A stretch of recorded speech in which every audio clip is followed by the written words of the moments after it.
Vamos a darle la bienvenida al ingeniero Rodolfo Chávez para que él sea el que nos dé esta primera plática de qué es la Sábana Santa, las generalidades, qué expectativas tenemos sobre ella, qué sabemos de ella sobre todo. Ingeniero Rodolfo, bienvenido, buenos días. Buenos días. Esta plática que, como ya nos dijo Héctor, es una plática general de la Sábana Santa, está dirigida, está pensada especialmente para quienes no han oído hablar nada, no saben nada de la Sábana Santa, o para quienes saben muy superficialmente, de oídas, ¿verdad? Bueno, entonces comencemos.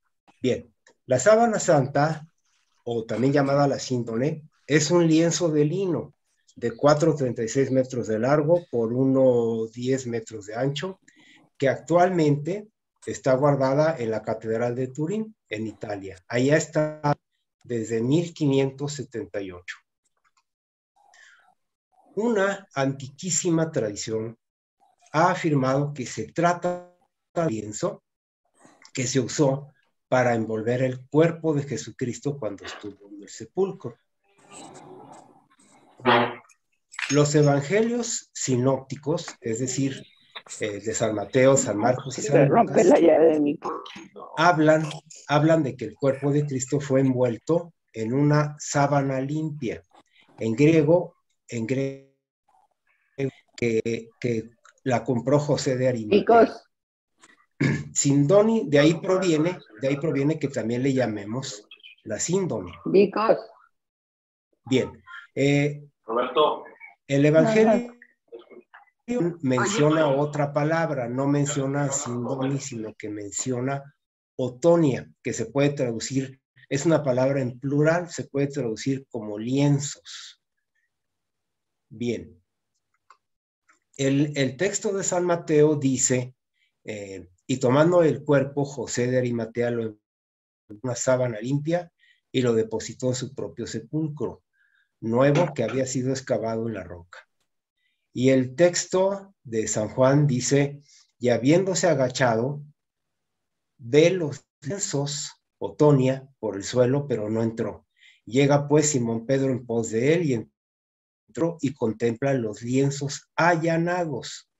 Y además el sudario que había estado en su cabeza, no allanado lienzos, sino de otra manera, enrollado en su mismo lugar.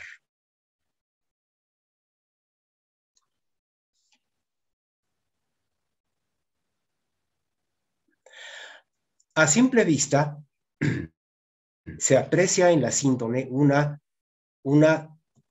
doble imagen, sumamente sutil, una imagen de un hombre que fue duramente torturado y crucificado, de esa manera que sabemos que ocurrió con Jesús de Nazaret. Así es como se ve a simple vista la Sábana Santa. Es un lienzo largo, como decíamos, 4 metros 30 y tantos centímetros por 1,10 de ancho, pero que llama la atención son esas dos líneas paralelas que la recorren de lado a lado, líneas oscuras, que son consecuencias de un incendio en la cual estuvo la Sábana Santa. Bueno, en mayo del año 898, un fotógrafo aficionado que se llamaba Secondo Pía pidió permiso para tomarle una foto a la sábana durante una ostensión y descubrió en ese momento que la doble imagen que presenta la síndone se comporta como un negativo fotográfico, es decir, cuando reveló el negativo de su placa fotográfica, descubrió que la imagen de la sábana allí aparecía como un positivo óptico, es decir, en ese momento Secondo Pía estaba descubriendo una de las principales características de la imagen, que es el hecho de que se como un negativo, es decir, los tonos claroscuros están invertidos. Ese descubrimiento, el descubrimiento de Secondo Pía de la negatividad de la imagen, fue el detonador, fue lo que lo que hizo que el mundo de la ciencia se interesara en la Sábana Santa. Antes de ese año, nadie, bueno, la ciencia más bien no se había interesado por la Sábana Santa, únicamente se le consideraba como un objeto de veneración y ya.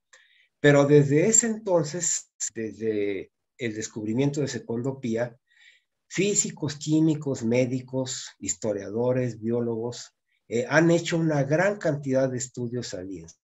Y el principal misterio que desde un principio querían resolver era el de cómo se formó esa imagen. Es que no es pintura. Aquí tenemos, digamos, para explicar lo que descubrió Secondo Pía, a la izquierda es la imagen tal como se ve, digamos, en forma natural, ¿sí?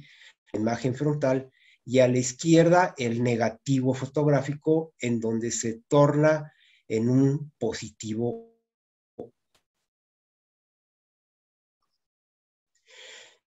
Por adelantado, ¿sí? Porque aquí me estoy adelantando mucho, que la imagen de la síndone está formada por una muy deshidratación, o también le podemos llamar un chamuscamiento de las fibrillas más superficiales de los hilos de la tela, y que esta deshidratación solo pudo producirse por medio de algún tipo de radiación térmica sumamente rápida y controlada.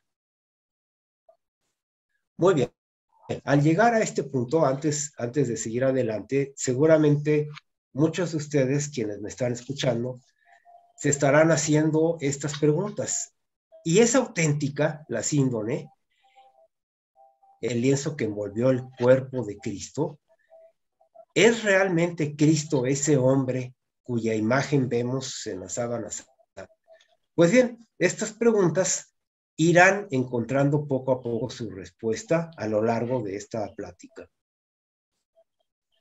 Bueno, acerca de la historia, de lo que sabemos de los lugares donde ha estado la Sábana Santa, o donde muy probablemente ha estado. Obviamente empezamos con que estuvo en Jerusalén en el año 29 aproximadamente, ¿sí? En los evangelios no hay nada acerca de qué ocurrió en los primeros años, ¿verdad? Después de la muerte y resurrección de Jesús. Eso era de esperarse, puesto que en las leyes judías prohíben estar en contacto con objetos que hubieran estado en contacto con un cadáver. Entonces, quien quiera que la guardó, se tuvo que quedar callado porque si no se lo hubieran quitado, la hubieran quemado. Bien, ahora, todo indicar que durante los primeros 6 siglos estuvo en Edesa, una pequeña ciudad, actualmente se llama Urfa, ¿sí? Algunas historias, algunas leyendas dicen que estaba guardada en el nicho de la muralla en esta ciudad, en Edesa, hasta el año 544. Después, en 944, el emperador romano Lecapeno ordenó trasladarla a Constantinopla, ¿sí? Después, en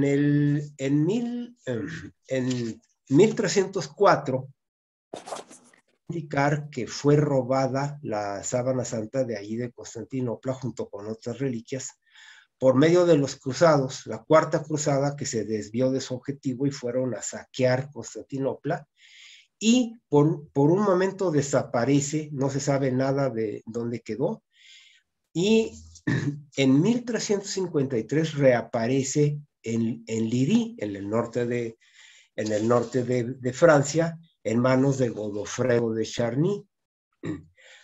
Allí, en Liry, en el año de 1453, pasa a ser propiedad de la familia de Saboya, ¿sí? Y es trasladada la sábana a Chambéry, en el sur de Francia, ¿sí? En 1453. Allí, un poco más adelante, en el año de 1532, la capilla donde estaba guardada la síndone se incendia. Milagrosamente a la sábana no le pasó nada, salvo algunos pequeños, daños menores. Y por último, en 1998 es trasladada a Turín. Es trasladada porque se quería acortar el fatigoso viaje al arzobispo Carlos Borromeo, que quería irla a venerar, ¿sí? Entonces, puesto que el viaje era muy complicado, le ayudaron trasladándola a Turín, y ahí se quedó hasta el día de hoy. También vale la pena mencionar que todo ese tiempo fue propiedad de la familia de Saboya hasta el año de 1983, en que muere el último ex rey de Italia, Humberto II, y en su testamento la lega a la Santa Sede. O sea, desde 1983 es propiedad de la Santa Sede. Bien, cuando ocurrió el incendio de Chambéry, la sábana estaba doblada en 48 pliegues, como se muestra aquí en la figura, y estaba guardada en una urna de plata, como se ve en la parte inferior. Cuando el incendio estaba en su apogeo, la plata, una esquina de la urna se empezó a fundir, la plata se empezó a fundir, e hizo una perforación, como lo vemos aquí, de tal manera que al extender la sábana, se formaron toda esa serie de agujeros triangulares. Pero de alguna manera providencial, esos daños no llegaron a la imagen en sí misma. Bien, aquí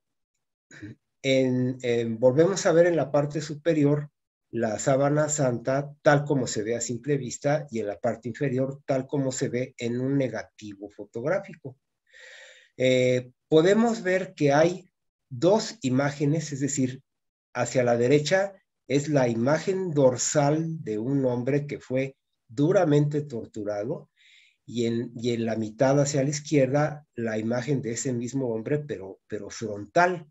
Aquí podemos ver aproximadamente el rostro, los brazos, el tórax, ¿sí? Igual en la imagen negativa. Todo eso lo vamos a ver con más detalle más adelante.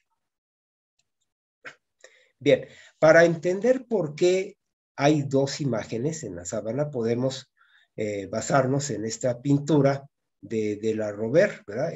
Es decir, la sábana fue colocada de tal manera que partía de los pies por la parte posterior del cuerpo, dando la vuelta por la cabeza y luego extendiéndose nuevamente hacia los pies. Bien, aquí tenemos de nuevo la imagen frontal hacia la izquierda y la imagen dorsal hacia la derecha. Podemos ver, además de la imagen en sí misma, una serie de manchas de sangre. Aquí, por ejemplo, donde estoy señalando, es la sangre en la muñeca de una de las manos. En la cara hay sangre en la parte superior, en la frente, ¿sí? En la imagen dorsal tenemos sangre en la nuca, tenemos una gran cantidad de heridas causadas por la flagelación en la espalda y hacia abajo, en la parte posterior de las piernas, etc. Ahorita lo vamos a ver con más detalle. Bien, aquí tenemos la imagen del rostro, ¿sí? Aquí claramente vemos heridas de sangre que salen de la frente y, bueno, de la cabeza en general. Estas heridas fueron causadas por un casquete, no, ahora sí que no precisamente una corona de espinas, como siempre como siempre han puesto en la tradición pictórica, sino fue un casco que cubrió toda la cabeza. Recordemos que en el Evangelio se nos dice que a Jesús se le tejió una corona de espinas como una burla a los soldados romanos, ya que la acusación era que se dice ser rey de los judíos, pues los soldados tomaron de por ahí unas ramas espinosas, las tejieron formando un casco y se lo pusieron en la cabeza. Aquí en la cabeza, pero en la parte de atrás, es decir, en la nuca, también vemos una gran cantidad de manchas de sangre, producto del mismo casquete, ¿verdad? Casquete de espinas. Volviendo a la imagen frontal del rostro, en negativo fotográfico, se puede visualizar que la nariz está rota más o menos a la mitad, es decir, a la altura del cartílago, donde el cartílago se une con el hueso.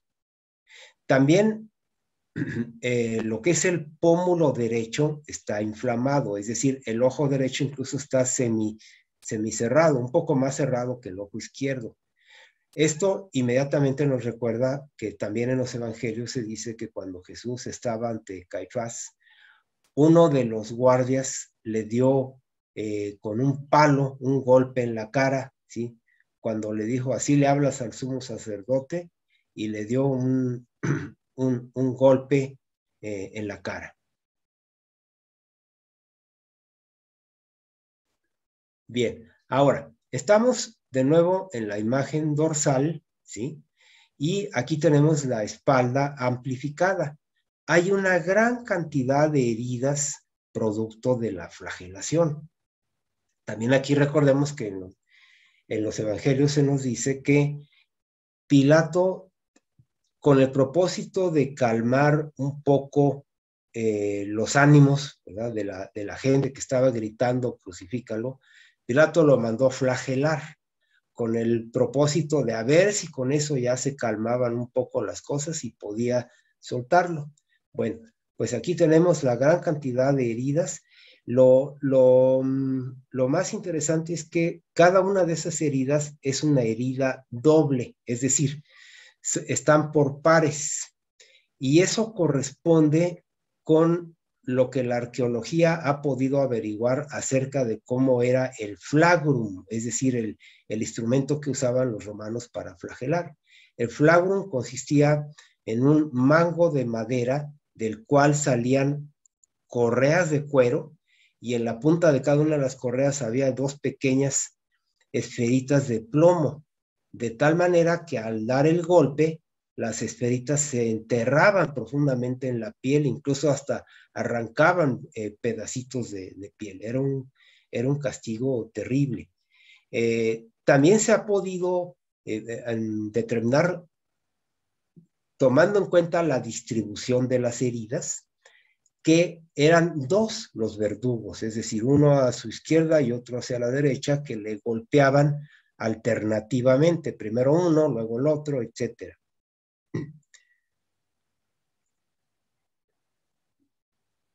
Bien, analicemos ahora la herida en la mano, en la muñeca izquierda. Lo primero que llama la atención de esta herida es que no está en la palma de la mano, está en la muñeca. La tradición pictórica, como sabemos, siempre ha puesto los clavos en la palma de la mano. Pues no, sabemos que estuvo en la muñeca, en las muñecas. Un médico francés, desde la década de los 30, el doctor Pierre Barbet, demostró sin lugar a dudas que el clavo tuvo que haber estado ahí en la muñeca, porque si hubiera estado en la palma de la mano, no hubiera soportado el peso del cuerpo, se hubiera desgarrado inmediatamente la mano.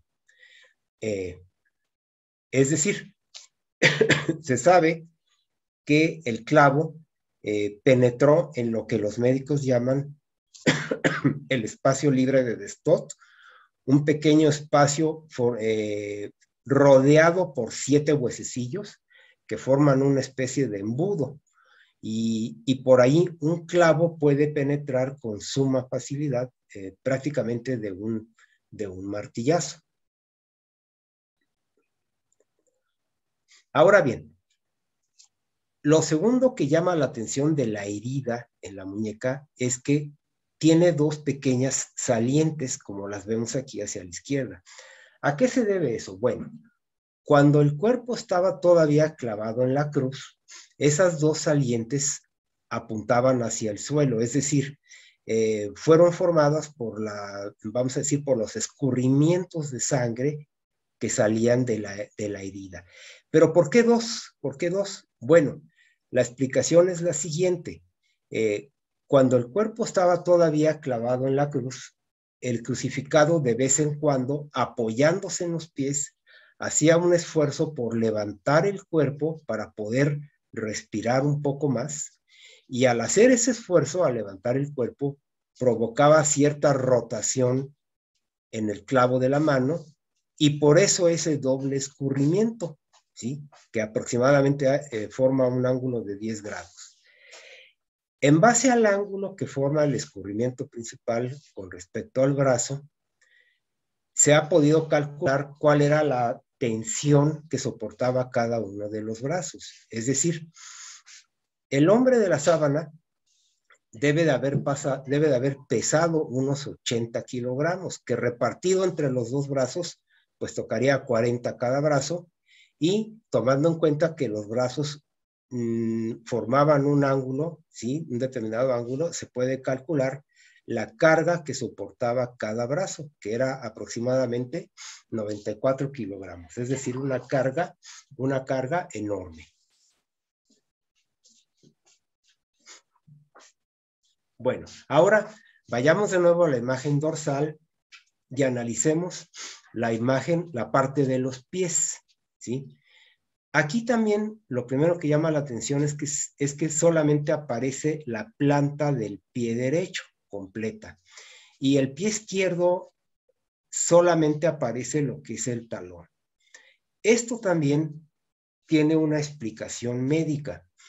Cuando el hombre todavía estaba clavado en la cruz, seguramente el verdugo, para poderle clavar el pie, se lo dobló de tal manera que la planta del pie quedó paralela al palo vertical, al stipes, que así se llamaba, ¿sí?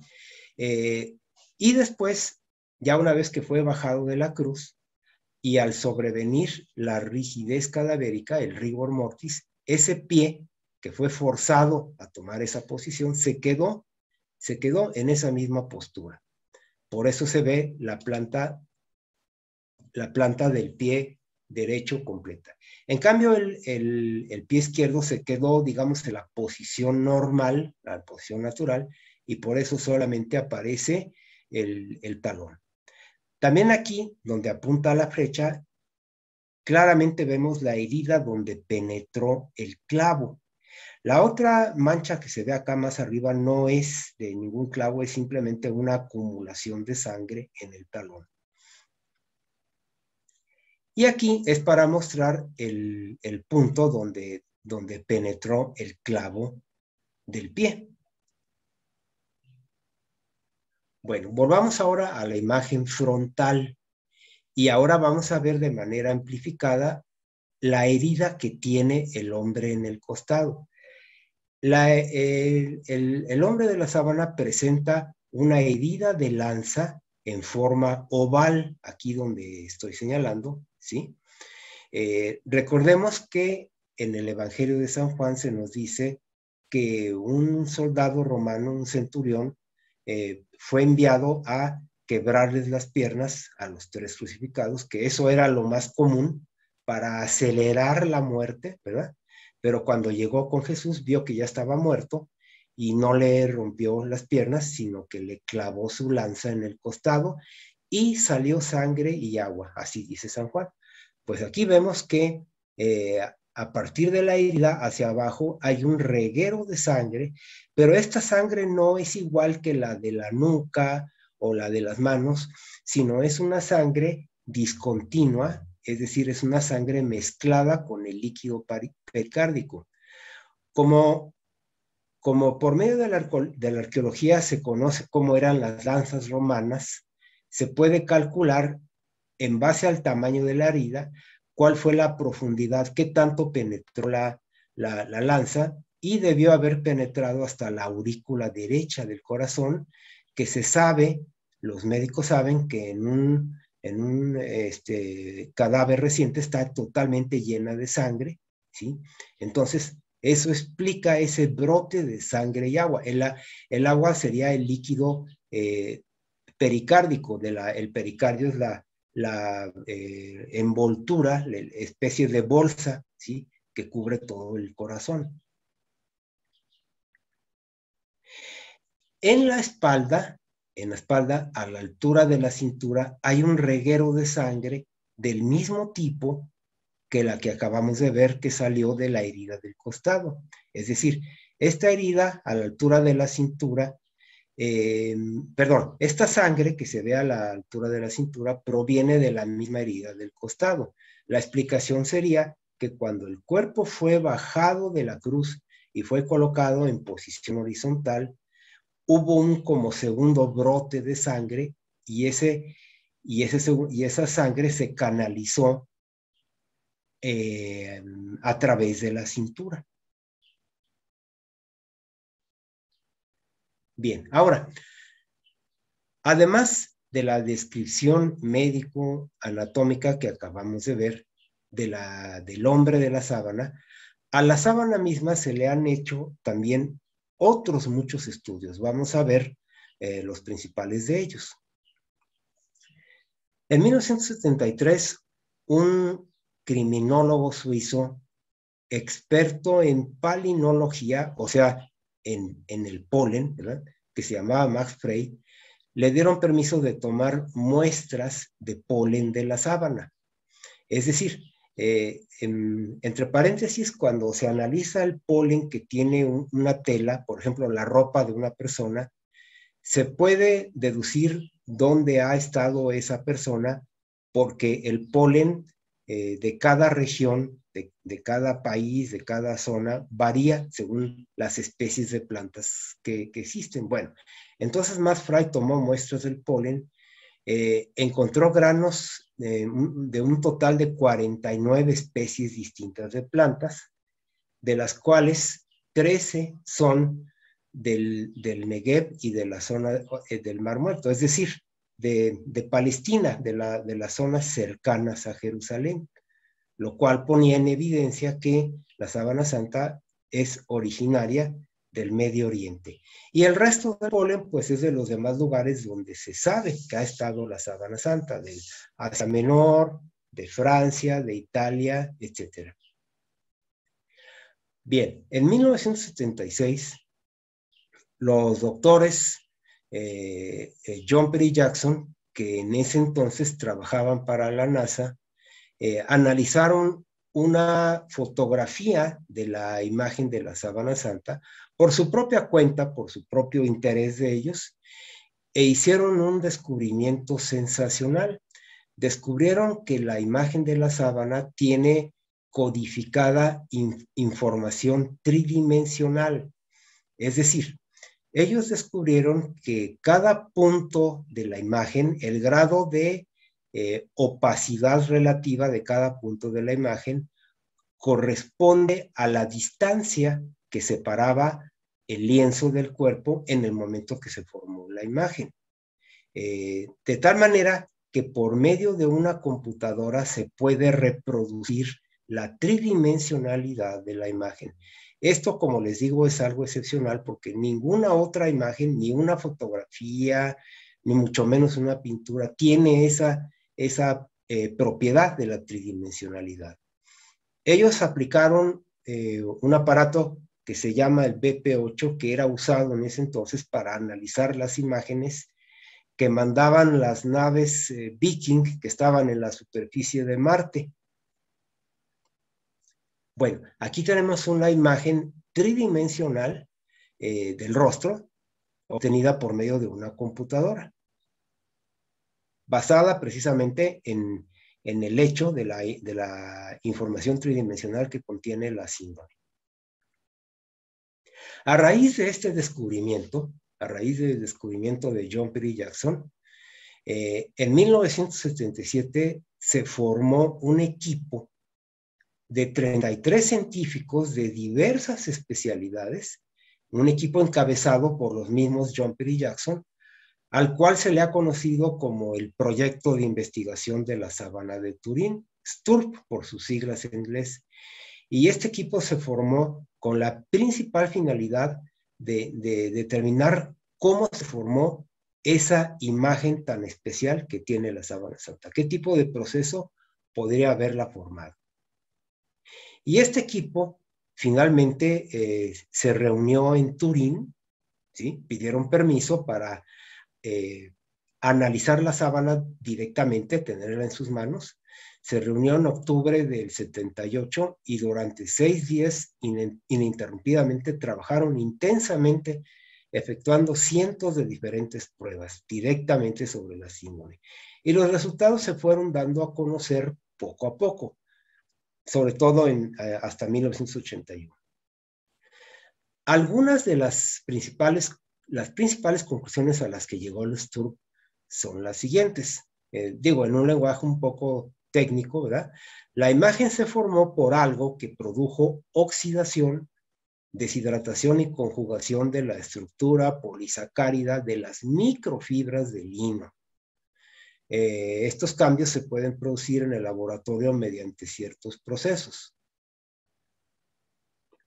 Sin embargo, y esto es muy importante, no hay métodos físicos ni químicos que pudiesen dar cuenta de la totalidad de la imagen, como tampoco hay ninguna combinación de circunstancias físicas, químicas, biológicas o médicas que puedan explicar la imagen. Es decir, se puede decir cómo está formada la imagen, pero no qué fue la que la formó, cuál fue el proceso físico o químico o lo que sea que la formó, no se puede dar cuenta. Por ahora solo podemos concluir que la imagen es verdaderamente la de un hombre que fue flagelado, crucificado, no es producto de artista alguno.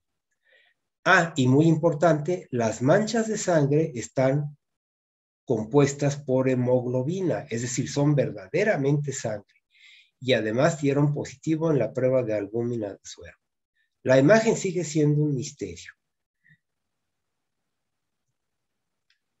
Bien, ahora, en 1983, un sacerdote norteamericano, el padre Francis Failas, a base de sucesivas amplificaciones del rostro, descubrió que en los ojos hay dos pequeños objetos circulares. O sea, los ojos a primera vista parece como si estuvieran abiertos, pero no están abiertos, están cerrados y hay dos pequeños objetos circulares.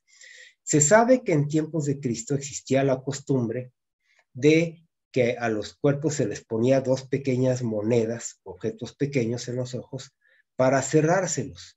Pues bien, en el ojo derecho se ha podido identificar la moneda que tiene ahí colocada, ¿sí? Los numismáticos la identifican como un leptón romano, ¿sí? Se identifica principalmente por las iniciales que tiene aquí UCAI, que es el final de lo que era Tiberio y luego Cáisaros, es decir, Tiberio César. Y esta especie de caracol la tenían todas las monedas que emitía Poncio Pilatos, era el báculo del adivino. Bueno, el caso es que esta moneda se sabe que circuló en Palestina durante los 10 años que duró el gobierno de Poncio Pilatos. Ahora, el tejido de la sábana, los expertos en telas lo conocen como espina de pescado. La sábana fue tejida en un telar de pedales en el cual también se tejía algodón, o sea, se han encontrado mezcladas con el lino algunas fibras de algodón, lo cual es un dato importante porque se sabe que el algodón en Europa era desconocido, en el Medio Oriente sí, o sea, se tejió en un telar donde también se tejía el algodón. Bueno, analicemos ahora con un poco más de detenimiento cuáles son las características de la imagen de la sábana santa. Bueno, en primer lugar, la ausencia de pigmento. No hay traza alguna de polvos, tintes o pigmentos. Ya lo habíamos mencionado, eso desde un principio fue evidente. Nada ha sido agregado a la tela.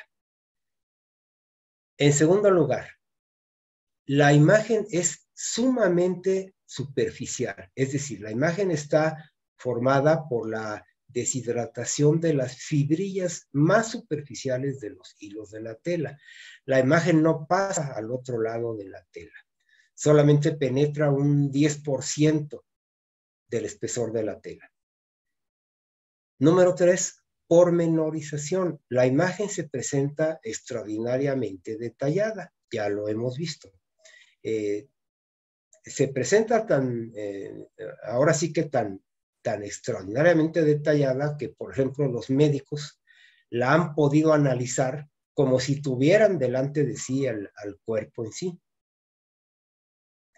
4, estabilidad térmica. La imagen no ha sido afectada por el calor producido durante el incendio de 1532 y otros que también ha estado la Sábana Santa.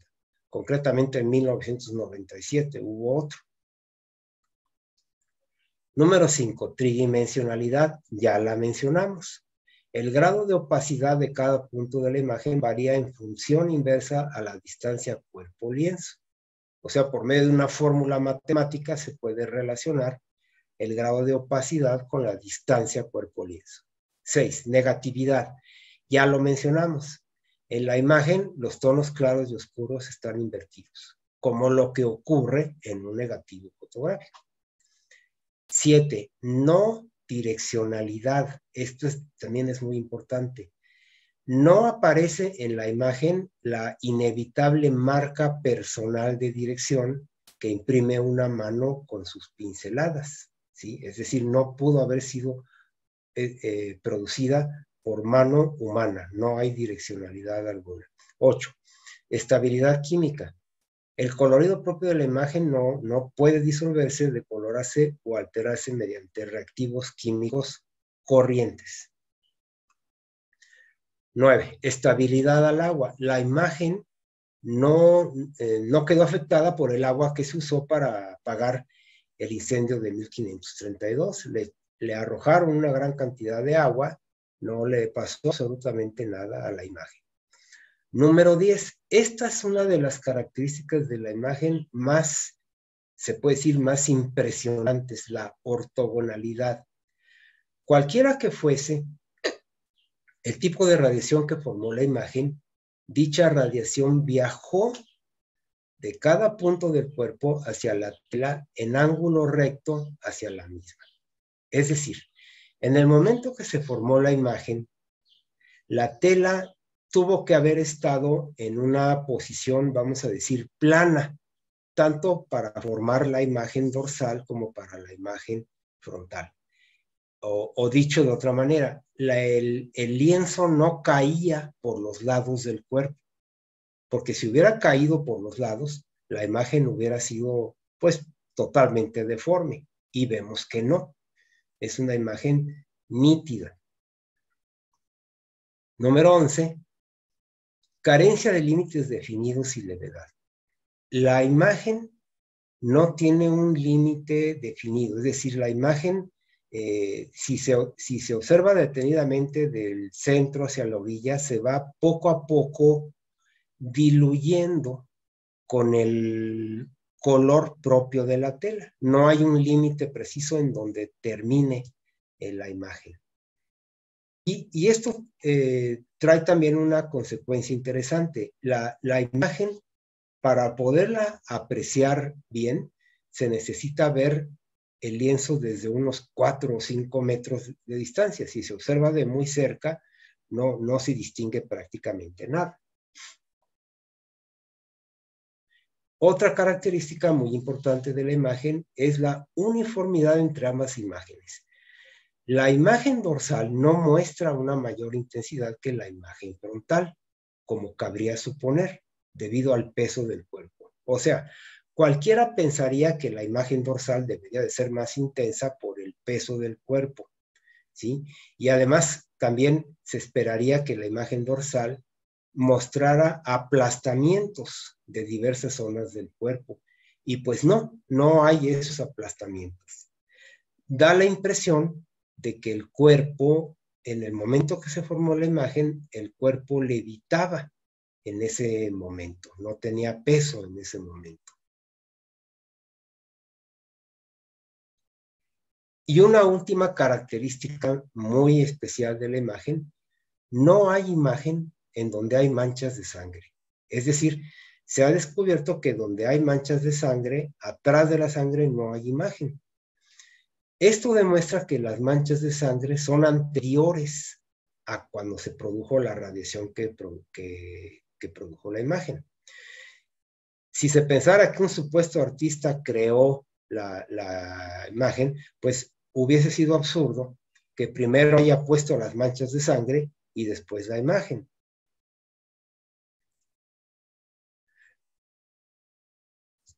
Todas estas características increíbles de la imagen sindónica solo se pueden explicar si se acepta que el proceso que la formó no fue un proceso casual ni fortuito. Es decir, no fue un capricho de la naturaleza, sino que hubo en él, en ese proceso, una clara intencionalidad. No solo hubo un porqué, sino un para qué. O sea, hubo un porqué, se formó la imagen, pero también un para qué. Y la sangre, bueno, ya desde cuando se formó el equipo Sturm, varios químicos, los doctores John Heller y Alan Adler, analizaron la sangre y pudieron comprobar que es, en primer lugar, que es sangre humana, porque había quienes decían que podía ser sangre de algún animal o algo así. No, es sangre humana y además tipo AB. Y la prueba ha sido repetida posteriormente. Sangre tipo AB. Ahora bien, muchas personas podrían decir que, bueno,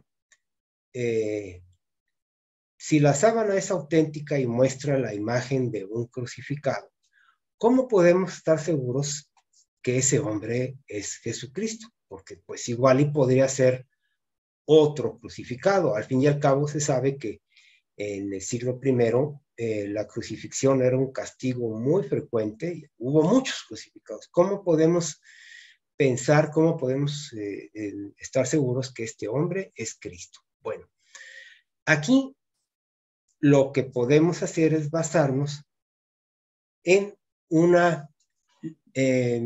principio de las matemáticas, en lo que se conoce como la teoría de probabilidades. La podemos aplicar a tratar de calcular la probabilidad de que ese hombre no sea Jesucristo. ¿Cómo lo hacemos? Bueno, pensemos primero en cuál es la probabilidad de que haya existido algún otro crucificado que se le haya puesto un casco de espinas. Sabemos que el caso de Jesús fue un caso muy especial por la acusación: este es el rey de los judíos, y por eso le pusieron el casco de espinas. Vamos a suponer, como un mero cálculo, ¿verdad?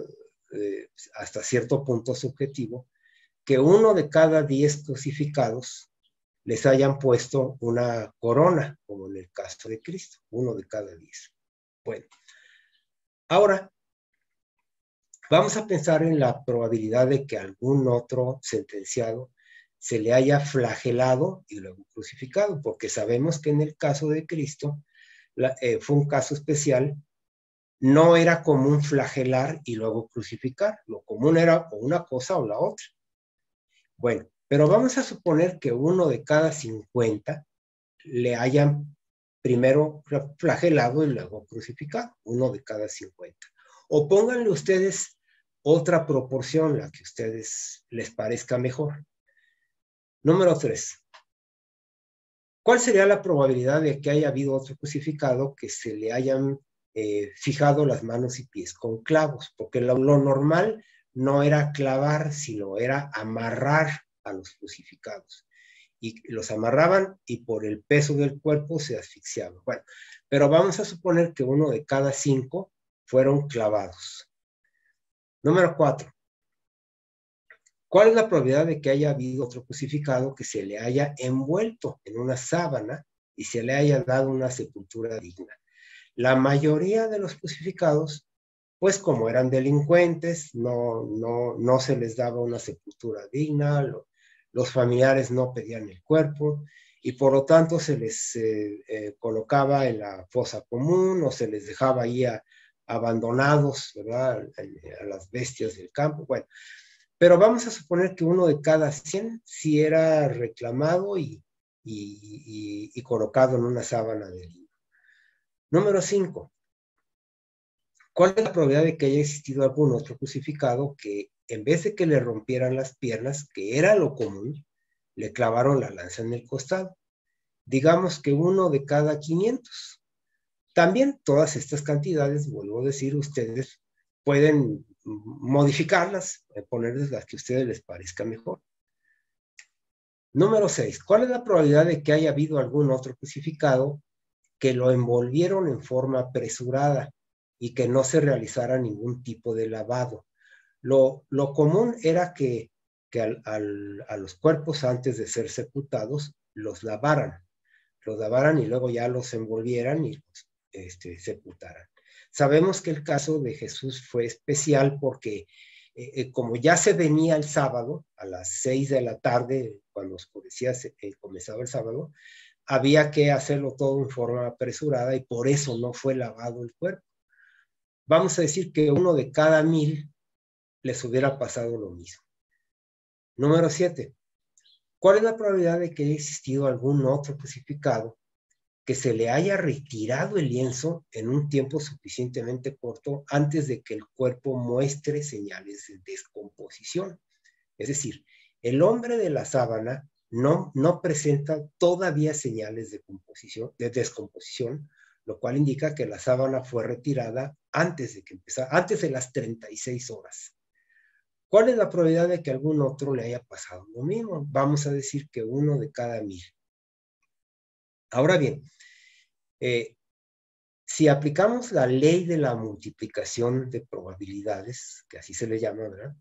Si multiplicamos todas estas probabilidades, podremos calcular la probabilidad de que haya habido un crucificado en el cual haya ocurrido todo igual, un crucificado que no sea Jesucristo, en el cual todo esto se haya presentado.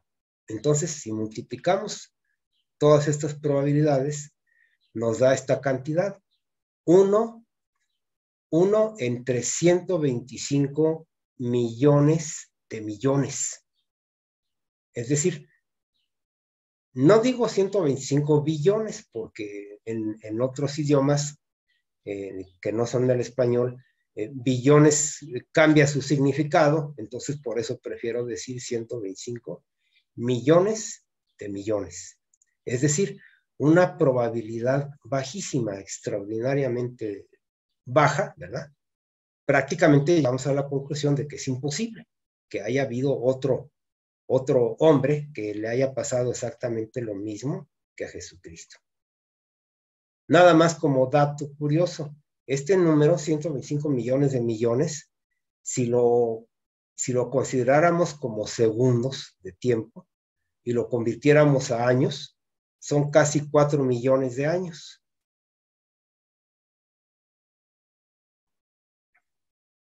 Bueno, ahora, San Pablo, en la primera carta a los Corintios, menciona esta frase: y si Cristo no resucitó, vana es nuestra predicación, vana es nuestra fe. Y San Pedro, en una de sus cartas, dice: y estad siempre prontos para dar razón de vuestra esperanza a todo el que os la pidiere, pero con mansedumbre y respeto y en buena conciencia. ¿Por qué pongo estos dos fragmentos del Nuevo Testamento? Bueno, porque ahora vamos a hacernos la siguiente pregunta. ¿La sábana santa aporta pruebas de la resurrección, de Jesucristo? Para nosotros, los católicos, la resurrección es un dogma de fe y no necesitamos pruebas de ningún tipo, pero es razonable que busquemos pruebas basándonos en la razón, así como precisamente San Pedro lo dice en su carta, Y la sábana santa aporta algunas pruebas indirectas de la resurrección. ¿Cuáles serían esas pruebas? Bueno, en primer lugar, no hay manera de explicar cómo una radiación térmica fue capaz de chamuscar solo las fibrillas más superficiales del lienzo. No hay manera de explicar cómo esta radiación se dirigió a la tela perpendicularmente a esta, formando una imagen nítida. Es decir, algo extraordinario ocurrió allí para formar esa imagen y además de una manera intencionada. Número 2. No hay señales de que la sábana haya sido arrancada al cuerpo. ¿Por qué? Porque los coágulos de sangre están intactos. Si alguien hubiera llegado y hubiera arrancado el lienzo, los coágulos se hubiesen barrido, se hubiesen deteriorado. Y esto no ocurre. Los coágulos están, como ya dijimos, intactos. Esto solo se explica si el cuerpo literalmente se desvaneció en el interior de la tela. Ahora, en tercer lugar, también ya lo habíamos mencionado, el cuerpo no muestra señales de descomposición, por lo que la separación entre este y el lienzo tuvo que haber ocurrido dentro de las primeras 36 horas. Como quien dice, si fue sepultado el viernes en la tarde, el domingo por la mañana ya no había contacto entre el cuerpo y el lienzo.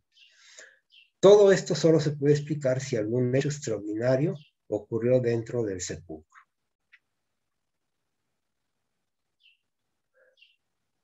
Bueno, ahora hablemos un poco de la prueba del carbono 14 que también se le aplicó a la sábana santa en 1988. En ese año, 3 pequeños fragmentos de la orilla de la sábana fueron entregados a 3 laboratorios, Oxford, Zurich y Arizona, con el fin de determinar la edad de la tela aplicando el método del carbono 14. El método del carbono 14, así rápidamente, es un método que aplican los arqueólogos para determinar la edad, que solamente se puede aplicar a piezas hechas de materia orgánica, es decir, madera, huesos o tela, como ocurre con la sábana santa, ¿sí? Y el principio básicamente consiste en que el carbono 14, que es un isótopo del carbono normal, se mantiene constante mientras que un ser vivo está vivo. Y una vez que muere el ser vivo, el carbono 14 se empieza a desintegrar a un ritmo constante, de tal manera que midiendo la cantidad de carbono 14 que tiene un objeto orgánico, comparándolo con el carbono 12, se puede determinar la edad aproximada del objeto. Bueno, pues resulta que la prueba del carbono 14 fue aplicada en 1988. ¿Por qué no se había aplicado antes? ¿Por qué no se había aplicado antes de ese año? Porque había habido desde la década de los 50 mucha presión para que se le aplicara al lienzo. Como que muchos pensaban que con eso iba a ser la prueba definitiva de la autenticidad, ¿verdad? Bueno, ¿y por qué no la habían aplicado? Bueno, por estas razones. En primer lugar, porque es una prueba destructiva. Si se hubiese aplicado 20 o 30 años antes, se habría tenido que quemar aproximadamente 1/6 de la tela. Entonces era pues, absurdo. Bueno, no, nadie quería que se le aplicara. En segundo lugar, porque los científicos sabían que la síndone tiene una gran cantidad de materia orgánica extraña, microorganismos, hongos, lo cual aumentaría la cantidad del carbono 14. Esta cantidad de material orgánico, aun cuando se lavara muy bien, no iba a ser posible quitarle totalmente, ¿sí? Esto lo habían advertido varios científicos desde mucho antes. También porque la síndone ha estado al menos en 2 incendios, como el de Chambéry, sometido a temperaturas altísimas, lo cual también es previsible que haya alterado la cantidad de carbono 14. Bueno, total, la prueba fue aplicada y el resultado desconcertante que se dio a conocer en octubre de ese año es que, según esto, la sábana santa databa de entre 1260 y 1390, es decir, siglo XIII, siglo XIV. Y desde luego esto, desde un principio, no podía ser aceptable debido a la gran cantidad de pruebas que ya teníamos de la autenticidad de la sábana, por la falta de congruencia de este dato con todos los datos históricos que ya teníamos. Desgraciadamente, en ese momento, la prensa tanto internacional como nacional, publicaron este resultado así como definitivo, ¿verdad? Diciendo ya con esto acabó el asunto, olvídense de la sábana santa, piensen en otra cosa, ya este asunto se va a la basura. Así se manejó.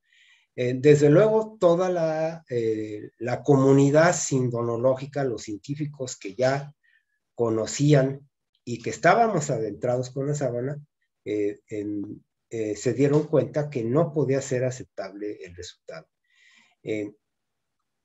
Ya en otra conferencia que nos ha impartido nuestro presidente Adolfo Orozco, se han mencionado cuáles fueron las causas por las cuales no resultó la prueba del carbono 14. Bueno, pero ahora, el simple sentido común nos puede asegurar que la sábana no es del siglo XIV. Veamos por qué.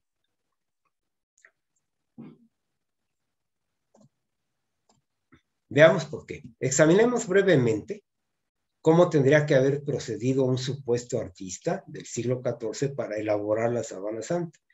Imaginemos que sí, que un artista del siglo XIV fue el que hizo la sábana santa. ¿Qué tendría que haber hecho? Número uno, tendría que haber pintado sin pintura. Ya desde ahí está difícil, ¿no? Utilizando una especie de pincel de 2 metros de largo, sostenerlo con sus manos, con una sola cerda metálica, con la cual fuera deshidratando solo las fibrillas más superficiales y sin formar límites definidos y sin direccionalidad. Es decir, ya nada más para hacer esto tendría que haber sido un artista sobrehumano, mucho más de lo que un ser humano normal podría hacer. Bueno, tendría que haber manejado ese extraño instrumento a varios metros de distancia para poder apreciar la proporción de la imagen, teniendo un pulso increíblemente superior al de un ser humano normal. Número 3, tendría que haber conocido el concepto de negatividad, ¿verdad? De lo que es una imagen negativa. O sea, tendría que haber sabido que en algún lejano día se inventaría la fotografía, ¿sí? El concepto de negatividad se conoce a partir del siglo XIX. Y además, suponiendo que hubiera conocido la negatividad, ¿con qué objeto, por qué razón habría hecho una imagen negativa? ¿Qué propósito hubiera tenido? Bueno, número 4. Tendría que haber conocido alguna técnica y aplicado algún código para relacionar el grado de opacidad con la distancia cuerpo-lienzo. Es decir, para que se reprodujera la tridimensionalidad de la imagen por medio de una computadora. O sea, este extraño artista tendría que haber sabido que en algún día se inventarían las computadoras y los analizadores de imágenes. Está muy raro que en el siglo XIV hubiera conocido todo eso. Tendría que haber viajado al Medio Oriente para conseguir polen de los alrededores de Jerusalén, en una época que ni siquiera se sabía que el polen era representativo de cada especie de planta ni nada. Además, eso se supo hasta que se inventó el microscopio, varios siglos después, en el siglo XVII. También tendría que haber ido a buscar monedas de tiempos de Poncio Pilato. Número 6.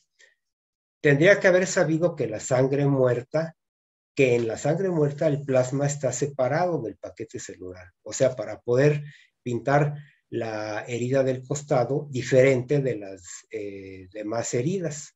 En una época que no se sabía ni siquiera que la sangre en el cuerpo humano circulaba. La circulación de la sangre se descubrió por Servet varios siglos después. Tendría que haber tenido conocimientos profundos sobre la anatomía y fisiología del cuerpo humano, como para haber sabido que las heridas de los clavos tenían que haber estado en la muñeca y no en la palma de la mano, contradiciendo la tradición pictórica. Tendría que haber sabido que los flagrum romanos tenían esas dos pequeñas esferitas de plomo para enterrar, para reproducir el tipo de heridas que vemos en la sábana, y además formando un abanico doble. Por lo tanto, para que la sábana santa hubiese sido elaborada en el siglo XIII-XIV, el hipotético artista tendría que haber tenido facultades, digamos, sobrehumanas. Tendría que haber sido, ahora sí que literalmente, un Superman, un hombre más allá de lo humano. La hechura de la sábana santa, entonces, en el siglo XIV, no sería un milagro, sería un super milagro.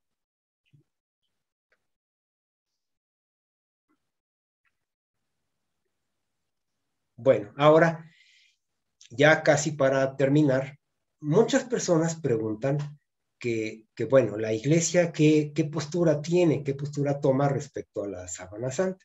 Bueno, en primer lugar, la iglesia siempre ha promovido y promueve la veneración a la síndone. Nada más recordemos que varios de los papas recientes han ido a venerar la síndone.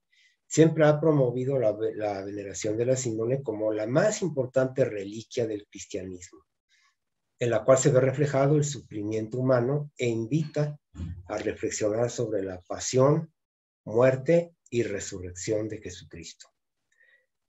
Pero, sin embargo, la Iglesia siempre ha dejado en claro que no es de su competencia emitir veredicto alguno sobre la autenticidad o no autenticidad de las reliquias.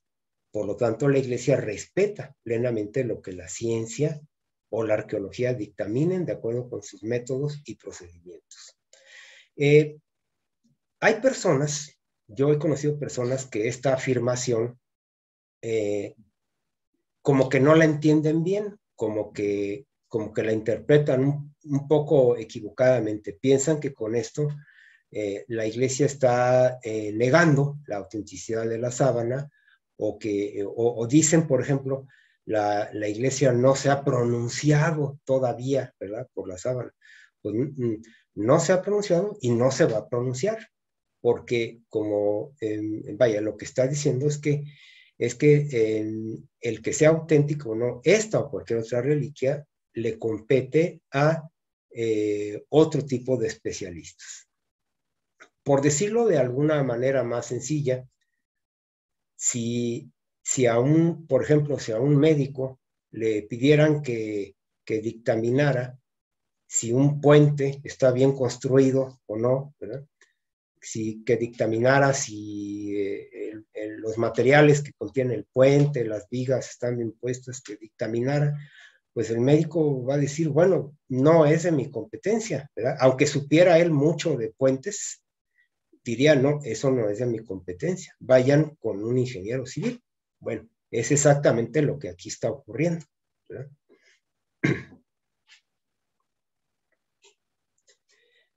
Para reafirmar más lo anterior, aquí hay algunas de las palabras que dijo el Papa Juan Pablo II en 1998, una de las varias veces que fue a venerar la sábana. La sábana, dijo el Papa, palabras del Papa, la sábana santa es una provocación a la inteligencia humana. La Iglesia confía a los científicos la tarea de investigar para llegar hasta respuestas adecuadas a los interrogantes ligados a esta sábana, que según la tradición habría envuelto el cuerpo de nuestro Redentor. También dijo el Papa, La Iglesia exhorta a estudiar la sábana santa sin posiciones preconcebidas, que dan por descontado resultados que no pueden ser considerados como tales. Invita a actuar con un cuidadoso respeto tanto de la metodología científica como de la sensibilidad de los creyentes. Y esto es muy importante. Lo que cuenta sobre todo para el creyente es que la sábana santa es un espejo del Evangelio. Esta última frase se quedó muy grabada en la mente de muchas personas. La sábana santa es un espejo del Evangelio. Bueno, pues muchas gracias. Hasta aquí termino. Y bueno, ahora espero, si gustan hacer preguntas. Adelante, ya te escuchamos. En primer lugar, una felicitación, una muy buena presentación. Mi pregunta es, ¿cuándo es la próxima exposición de la Sábana Santa? Si ya está programada. Muchas gracias. Gracias, Mauricio. Sí.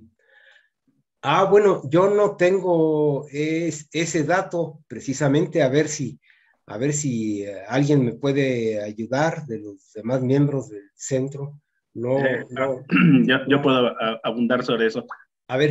Las ostensiones públicas de la Sábana Santa, antes, como nos explicó el ingeniero Rodolfo, estaban limitadas por la persona, en este caso la familia real de Italia, la Casa de Saboya, pero desde el 83 para acá, que fue cedida a la Iglesia Católica, se está haciendo por lo menos cada año jubilar, que para efectos prácticos en la Iglesia es cada 25 años.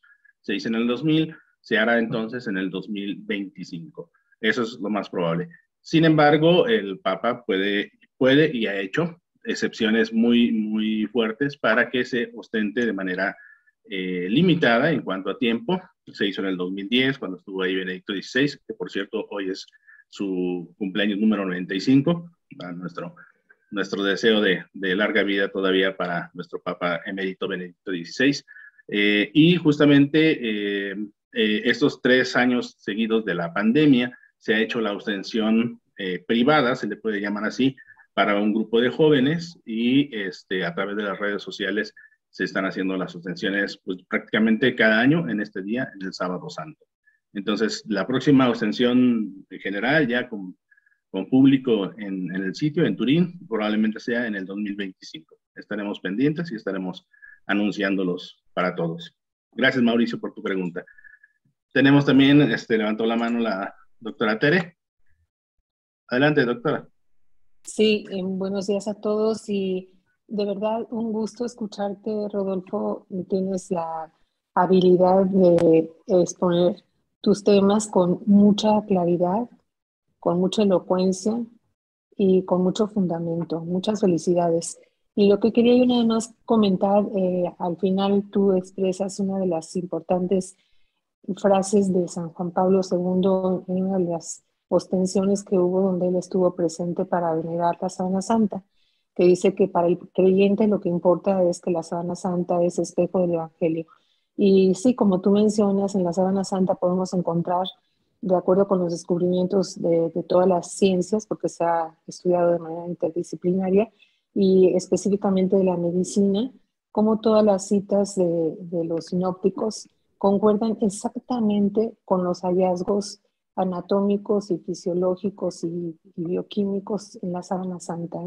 Uno de ellos rápidamente es, por ejemplo, lo que tú mencionas de los clavos en el espacio de Destot, que no se conocía esa parte anatómica para que hubiese podido ser representada por un pintor del siglo XIV, y en la parte no se sabía que el nervio mediano pudiera ser lesionado y que se contrajera el pulgar. Entonces en la Sábana Santa se ve la ausencia de los pulgares precisamente por la lesión del nervio mediano que provocaron los clavos. Ese era un comentario breve nada más a lo que tú decías, Rodolfo. Pero felicidades, ¿eh? Sí, muy muchas gracias. Muchas gracias, Tere, por tu aportación. Y sí, efectivamente, ese detalle no lo mencioné, o sea que qué bueno que lo mencionas, el del pulgar. En ambas manos no se observa el pulgar, por lo cual es de suponerse que el pulgar está doblado delante de la palma de la mano, y eso corresponde con el hecho de que el clavo, al penetrar en el espacio libre de Destot, lesionó el nervio mediano, que tiene, entre otras funciones, el accionar el pulgar. Sí, exactamente, qué bueno que lo mencionas. Muchas gracias, doctora. Gracias, doctora Tere. Así como no es en la palma, sino es en la muñeca, yo pensaba que los pies sería lo mismo, sería más arriba, no en donde está dividiéndose los huesos de los pies. ¿Cómo es que no fue rasgado los pies? Bueno, yo creo que es simplemente porque es distinta la forma en que la tensión, o sea, la fuerza, se ejerce en los brazos a como se ejerce en los pies. Sí, en los brazos carga, pero hay muchas representaciones de pinturas y eso que ponen como una basecita de madera. Eso no existió, ¿verdad? Era un madero, sin nada de arreglos.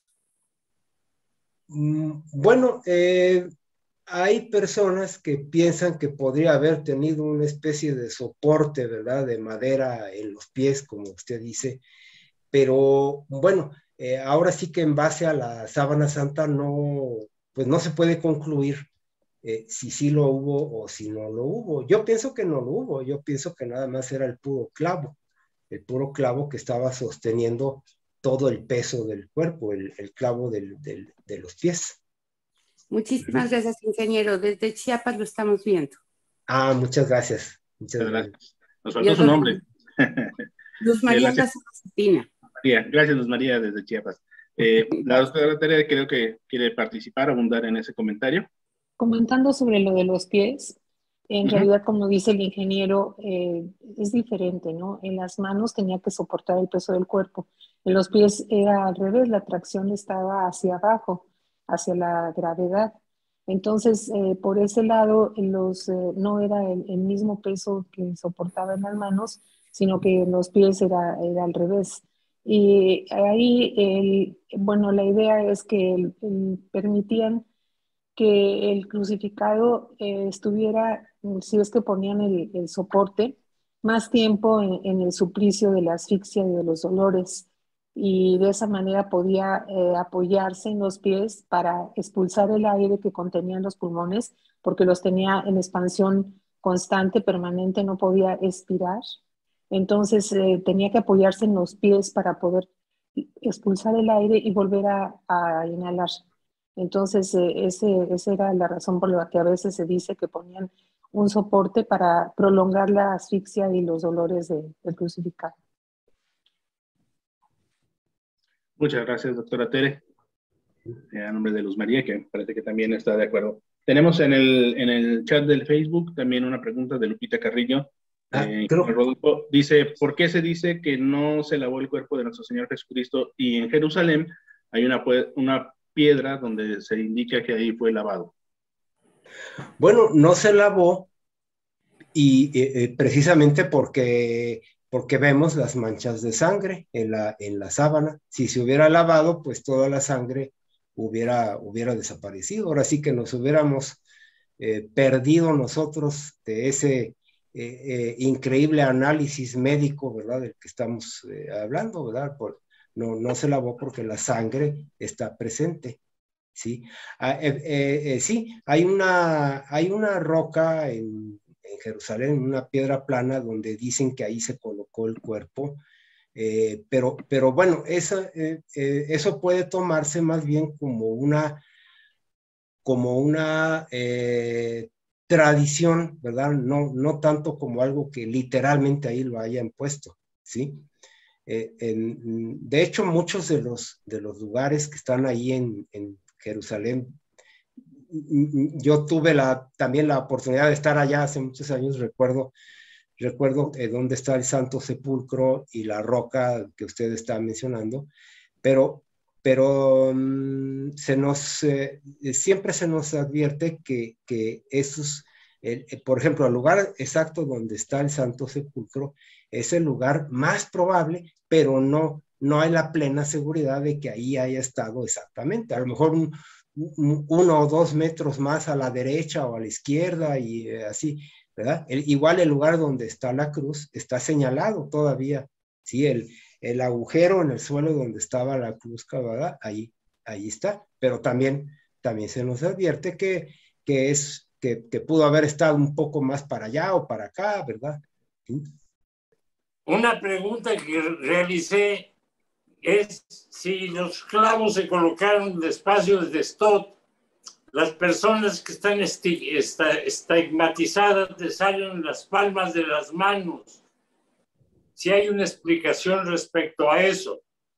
Bueno, sobre esta pregunta ahorita de Mauricio, lo que nos dicen es que los estigmas son un intercambio entre Dios y la persona. Entonces los estigmas aparecen donde la persona piensa que eran. Si a muchos de los santos les hubieran aparecido los estigmas en la palma, en la muñeca, tal vez habrían pensado que no eran de Dios, porque entonces no se conocían estos datos de la sábana santa. Y finalmente, pues nos dicen que todos los fenómenos místicos extraordinarios, pues no son clases, digamos, de crucifixión, sino son intercambios entre Dios y la persona. Por eso es que a veces aparecen estigmas incluso en la frente.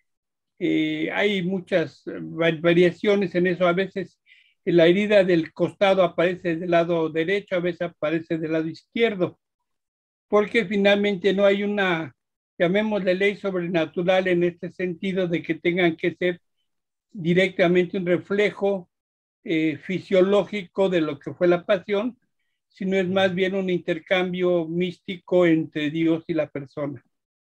Esa es la razón que se aduce sobre eso. Gracias, Adolfo. Gracias. Y otro punto sobre lo anterior, hay que recordar que normalmente los cadáveres se lavaban, pero cuando alguien moría de muerte violenta, no.